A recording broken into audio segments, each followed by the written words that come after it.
Salam tout le monde, comme vous l'attendiez tant, voici la recette du tcheremboum. Je vais commencer par faire bouillir environ 3 litres d'eau et je vais mettre 500 g de poudre d'arachide. Pour éviter qu'il y ait beaucoup de mousse, on met un peu de sel et on laisse bouillir à côté. En attendant, je vais m'occuper des feuilles de moringa, enlever les petites branches et tout, voilà. Donc il faut vraiment prendre son temps pour enlever tout ce qui n'est pas feuille. Mettez un peu d'eau pour que les éléments étrangers flottent au-dessus et rajoutez de l'eau chaude pour les hydrater. Donc dans la marmite, j'ajoute le poisson séché salé, le geji beurre. Si vous avez aussi du tambadjang ou du nyuna, vous en mettez, c'est trop bon avec. Et là, j'ai un gros chou.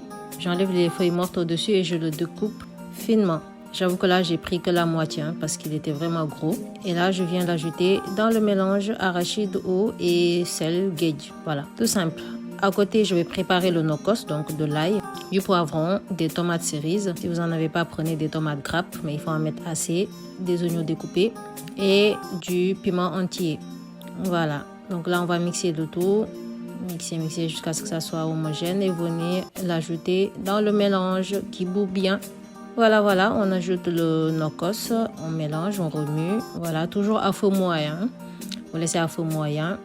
On rajoute un peu de sel. Il faut toujours goûter avant. Si c'est bon, pas la peine. Et là, moi, j'ai du filet de bœuf qui cuit très rapidement. C'est pourquoi je ne l'ai pas mis au début. Donc là, je le découpe pas en petits morceaux ni en gros. Donc voilà, des morceaux moyens. Si c'est trop petit, ça s'écrase. Donc c'est pas GG. Voilà, on l'ajoute, on mélange et puis autour des feuilles de moringa qui se sont bien hydratées. Donc franchement, si vous avez des feuilles de moringa fraîches, c'est encore beaucoup mieux. Sinon, faites ce procédé. Qui j'avoue prend plus de temps, mais bon, ça revient à la même chose. Et vous voyez, l'huile commence à flotter. L'huile provenant de l'arachide, bien sûr, parce que j'en ai pas mis. J'ai pas mis d'huile. Mais là, ça montre qu'en fait, on est sur la bonne voie et que tous les ingrédients cuisent comme il faut. En parallèle, je vais m'occuper du couscous, donc le tiéré. Comme vous l'avez vu, j'ai fait bouillir de l'eau. Et là, c'est le couscous séché, couscous de mil sénégalais, de Cédalicious. Je le rappelle, si vous en avez besoin, n'hésitez pas à le dire en commentaire.